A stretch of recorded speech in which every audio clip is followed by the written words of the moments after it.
عمر ابن ابی ربیعۃ مکانۃ مرموقہ، اور قریشیوں کے شاعر، قریش کے شاعر عمر ابن ربیعہ، عمر ابن ابی ربیعہ کا بڑا اونچا مقام ہے، بڑا اونچا مقام ہے، فی ھذا القسم، اس قسم میں، اس قسم میں قریشیوں کے شاعر عمر ابن ابی ربیعہ کا بڑا اونچا مقام ہے، مکانۃ مرموقہ، بڑا اونچا مقام ہے، فی ھذا القسم، اس قسم میں، یعنی غزل کی قسم میں، خصوصاً فی الوصف، خاص طور سے منظر نگاری اور منظر کشی میں، خاص طور سے منظر نگاری، وصف منے بیان کرنا، وصف یصف سراپا کھینچنا، خاص طور سے منظر نگاری میں اور منظر کشی میں، منظر کشی میں، والحواری، اور گفت و شنید میں، حوار کہتے ہیں گفت و شنید، حاور یحاور محاورتاً، یعنی عورتوں کا منظر کھینچنا، عورتوں کا سراپا کھینچنا، والحواری، اور ان سے گفت و شنید کرنا، گفت و شنید کرنا، ان سے گفت و شنید میں، مکانۃ مرموقہ، بڑا اونچا مقام ہے، اعلیٰ مقام ہے، قریش کے شاعر عمر ابن ابی ربیعہ کا بہت اونچا مقام ہے اس قسم کی شاعری میں، خاص طور سے سراپا کھینچنے میں، منظر نگاری میں، والحواری، اور گفت و شنید میں، منظر نگاری مطلب عورتوں کا سراپا کھینچنا کہ وہ کیسی ہے کیسی نہیں ہے، کیا خوبیاں ہیں، کیا اس کے اندر اچھائیاں ہیں، اس کا پورے جسم کا خاکہ کھینچنا، خاکہ بیان کرنا، اور حوار یہ گفت و شنید، یعنی گویا کہ کوئی انسان بات کہے پھر دوسرا وہ جواب دے، پھر دوسری جواب دے، پھر وہ جواب دے، پھر جواب دے، اس کا یہ مطلب نہیں ہے کہ یہ طرحی مشاعرہ ہو رہا ہے اور اس میں ایک آدمی شعر کہہ رہا ہے پھر کوئی عورت ہے وہ شاعری کر رہی ہے، لیکن اس نے اپنے اشعار کو ایسا بنایا ہے کہ ایک طرف اس نے عورت کی بھی ترجمانی کی ہے، ایک طرف مرد کی بھی ترجمانی کی ہے، اپنے ہی اشعار کو اس نے گفت و شنید کا موضوع بنا دیا ہے، گویا کہ قصے کے انداز میں اس نے بیان کیا ہے کہ عورت نے یہ کہا تو میں نے یہ کہا، اس نے یہ کہا تو میں نے یہ کہا، اس طرح کے تاثرات کو ظاہر کرنے کے لیے گفت و شنید کہہ رہے ہیں، خاص طور سے منظر نگاری میں اور گفت و شنید میں، گفت و شنید میں اور منظر نگاری میں، وَلَهُ اخْتِرَاعَاتٌ فِي هَذِهِ النَّاحِيَةِ، اور اس کی کچھ جدتیں ہیں اس سلسلے میں، اور اس کی کچھ جدتیں ہیں اس سلسلے میں، یعنی گویا کہ منظر نگاری میں اس کی کچھ جدتیں ہیں جو یا غزل کی شاعری میں، غزل کی شاعری میں اور تشبیب کی شاعری میں اس کی کچھ جدتیں ہیں جس کا میں یہ ممتاز ہے، اختراعات کے معنی ہوتے ہیں جدتوں کے، اس کی کچھ جدتیں ہیں جس میں وہ ممتاز ہے اور اس کا خاص مقام ہے۔ یہ عمر ابن ربیعہ کا تذکرہ ہوا، لیکن بڑا مختصر تذکرہ کیا ہے صاحب کتاب نے، اسی وجہ سے میں نے ایک نوٹ تیار کیا ہے عمر ابن ربیعہ پر عربی میں، وہ بھی تمام پچھلے نوٹس سے تھوڑا سا بڑا ہے،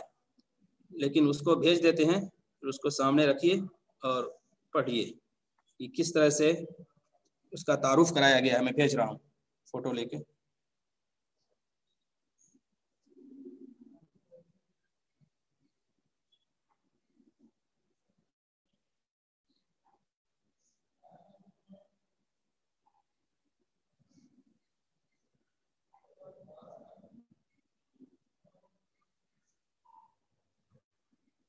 عمر ابن ربیعہ یہ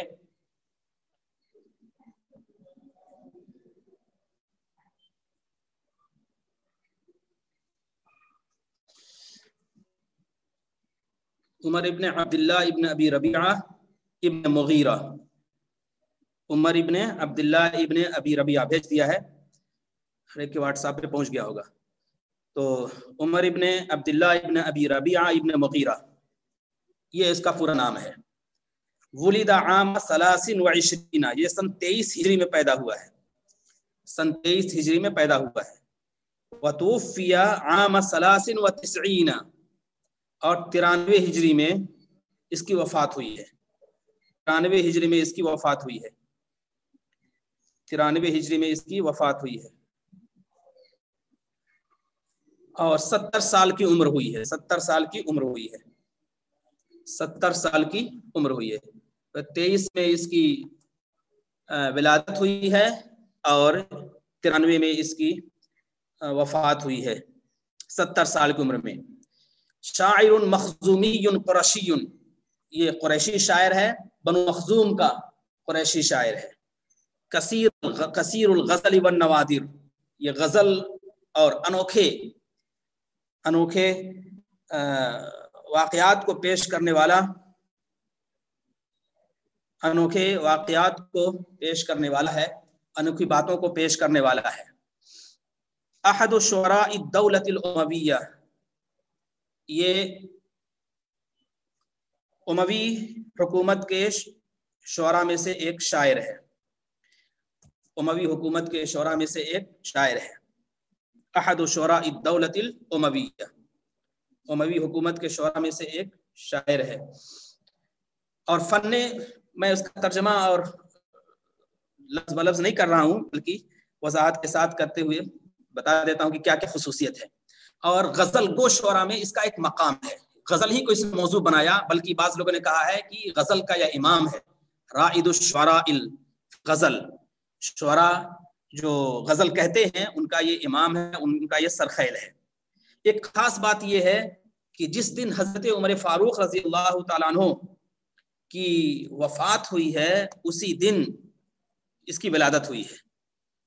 جس دن حضرت عمر فاروق رضی اللہ تعالیٰ عنہ کی وفات ہوئی ہے، اسی دن اس کی ولادت ہوئی ہے۔ لیکن بہت فحش اس نے شاعری کی، اور فحاشی میں یہ اباحیت پسند ہو گیا، یعنی ہر چیز کو جائز قرار دینے لگا۔ تو اسی بنیاد پر اس کے بارے میں، اس کی جب ولادت ہوئی تو اسی وقت لوگوں نے کہا، کہنے والوں نے ایک جملہ مشہور ہے، ای حق رفع و ای باطل اضع۔ چونکہ حضرت عمر فاروق کا انتقال ہوا تھا، شہادت ہوئی تھی، تو لوگوں نے کہا کہ کون سا حق اٹھا لیا گیا اور کون سا باطل دنیا میں آیا ہے، کون سا حق اٹھا لیا گیا اور کون سا باطل دنیا میں آیا ہے۔ ای حق رفع و ای باطل اضع۔ اور بعض لوگوں نے کہا زہق الحق و ظہر الباطل، یعنی حق چلا گیا اور باطل آ گیا۔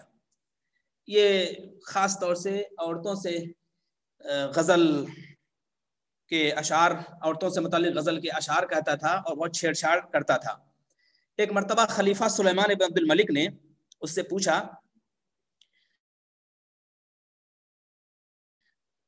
کہ کیا بات ہے کہ تم ہماری تعریف نہیں کرتے اور ہمارے خاندان کے لوگوں کے فضائل نہیں بیان کرتے۔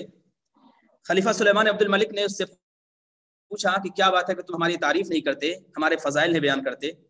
تو اس نے کہا کہ انا لا امدح الا النساء، میں صرف عورتوں ہی کی مدح کرتا ہوں اور کسی اور کی تعریف نہیں کرتا ہوں، صرف عورتوں ہی کی میں مدح کرتا ہوں اور اس کے علاوہ کسی کی تعریف نہیں کرتا ہوں۔ تو اس طرح سے اس نے عورتوں کی تعریف میں اپنے پوری شاعری کو اور پورے فن کو وقف کر دیا۔ یہ خاص بات ایک اور ذکر کی جاتی ہے کہ اس کی کوئی خاص محبوبہ نہیں تھی، جیسے قصیر عبد الرحمن ہے، جمیل بسینہ ہے، لیلا مجنوں ہے، یہ سب مختلف جو غزل کے شعراء ہیں، اور اس سے پہلے سمہ ابن عبداللہ ہے۔ تو یہ چاروں شعراء کی الگ الگ محبوبائیں ہیں، لیکن ان کی کوئی محبوبہ نہیں ہے، بلکہ یہ عورتوں سے متعلق اشعار کہا کرتا تھا۔ محققین نے یہ بھی لکھا ہے کہ عمر ابن ربیعہ یہ فکر و خیال کا شاعر نہیں ہے، بلکہ یہ صرف باتوں اور یادوں کا شاعر ہے۔ لیس من شعراء الفکر والخیال وانما هو شاعر الذکر والاحادیث، ذکر والاحادیث، بلکہ یہ فکر اور خیال کے شعراء میں اس کا شمار نہیں ہوتا ہے، بلکہ یہ یاد اور باتوں اور کلام اور گفتگو کے شعراء میں اس کا شمار ہوتا ہے۔ اور جیسا کہ بتایا گیا کہ اس نے قصہ گوئی کا انداز اور بیانیہ انداز اختیار کیا ہے غزل میں، کہ خود ہی سے اس نے ایسا اسلوب انداز اختیار کیا ہے کہ خود ہی عورت کی طرف سے کوئی بات اس نے کہی ہے اور پھر اس نے جواب دیا ہے، پھر کوئی بات کہی پھر اس کا جواب دیا ہے۔ تو اس طرح سے پوری اس کی شاعری ہے۔ وَلَهُ اختراعات، ایک لفظ آیا تھا اس میں، وَلَهُ اختراعات فی هذه الناحیہ، اس کی کچھ جدتیں ہیں، کچھ نئی چیزیں ہیں اس سلسلے میں، یعنی غزل کے سلسلے میں۔ تو میں نے یہاں 3 پوائنٹ اس کے ذکر کیے ہیں کہ کون سی وہ جدتیں ہیں جو اس کی شاعری میں پائی جاتی ہیں۔ دیکھیے، تغزلہ بنفسہ وہو معشوق لا عاشق، تغزلہ، ناقدین نے لکھا ہے کہ یہ خود سے غزل کہتا ہے، جیسے کہ لیلا مجنوں میں اور دوسرے شعراء میں یہ ہے کہ وہ بالکل دیوانہ ہیں، وہ پریشان ہیں، وہ فریفتہ ہیں۔ اس نے الٹے انداز میں کوئی کہ عورتیں اس کو فریفتہ ہیں، عورتیں اس سے اپنے محبت کا اظہار کر کے فخر کر رہی ہیں، اور عورتیں ہی اس کے اوپر دیوانہ ہو رہی ہیں۔ یہ بیٹھا ہوا ہے، گویا کہ یہ معشوق ہے اور عاشق عورتیں ہیں۔ تو تغزلہ بنفسہ، اپنی ذات سے غزل کہنا، یہ اس کی ایک خصوصیت ہے۔ دوسری ہے کہ تصویر و نفسیت المرأہ، عورتوں کی نفسیات کا تذکرہ، عورتوں کی جو سائیکولوجی ہے اس کا تذکرہ اس نے خاص طور پہ کیا ہے اور اس کے اشعار بھرے پڑے ہیں اس سے۔ اور تیسرا ہے کہ القصص الغرامی، وہ عشقیہ انداز ہے اس نے اختیار کیا ہے۔ تو یہ 3 پوائنٹس ہیں۔ ایک تغزلہ بنفسہ ہی ہے، اپنی ذات سے اس نے غزل گوئی کی ہے، اپنی ذات سے، کسی اور کو موضوع نہیں بنایا ہے، جیسے وما زلت یا بسن حتی لوننی من الوجد استبقی الحمام بقالیا، تو اس طرح کے اشعار ہیں جس میں اس نے خود کہا ہے کہ میں اس کو چاہتا ہوں، میں اس کو چاہتا ہوں، اور شعراء نے، لیکن اس نے انداز اختیار کیا ہے کہ خود عورتوں نے گویا کہ اس کے اوپر اپنی فریفتگی کا اظہار کیا ہے۔ تغزلہ بنفسہ، تصویر و نفسیت المرأہ، اور القصص الغرامی۔ میں نے 2 شعر بھی اس کے نقل کیے ہیں تاکہ اندازہ ہو جائے کہ کس طرح سے اس نے عشقیہ انداز اختیار کیا ہے۔ قالت الکبریٰ اتعرفن الفتى، ایک بڑی عورت کہتی ہے کہ کیا تم نوجوان کو جانتی ہو؟ قالت الاسطى نعم ھذا عمر، قالت الاسطى، تو درمیانی جو مجلی عورت ہے وہ کہتی ہے نعم نعم، یہ عمر ہے، یہ عمر ابن ابی ربیعہ ہے۔ قالت الکبریٰ اتعرفن الفتى قالت الاسطى نعم ھذا عمر، قالت الصغریٰ وقد تیمتہ، تو چھوٹی نے کہا میں تو اس سے اپنے تعلق کا اظہار کرتی ہوں، میں تو اس کے عاشق ہوں، میں اس پر فریفتہ ہوں، قد تیمتہ، میں اس پر فریفتہ ہوں، قد عرفناہ، ہم نے اس کو جانا ہے، بہت پہلے سے اس کو ہم جانتے ہیں، اس کو پہچانتے ہیں۔ وَهَلْ يَخْفَى قَمَرٌ، اور کیا عمر جیسا قمر، عمر جیسا چاند کہیں چھپ سکتا ہے، کہیں نظر سے پوش ہو سکتا ہے؟ تو اس طرح سے اس نے انداز اختیار کیا ہے۔ یہ کتاب یاد رکھیے، یہ صرف حماسہ کی طرح اشعار کا مجموعہ نہیں ہے، بلکہ یہ نقد کی کتاب ہے، اور نقد کی کتاب میں ان سب گوشوں کا آنا ضروری ہے تاکہ تمام چیزوں سے بحث ہو سکے۔ جب تک انسان کو ان خصوصیات کا علم نہیں ہوگا، باتوں کا علم نہیں ہوگا، پر وہ اس کی ترجمہ نہیں کر سکتا ہے۔ اسی وجہ سے ان کا جاننا ضروری ہے۔ اس تناظر میں یہ سب باتیں بتائی جا رہی ہیں، آپ اس کو اپنی کاپی میں نوٹ کریں، کاپی بنائیں، پھر اس کے ذریعے سے بات کریں۔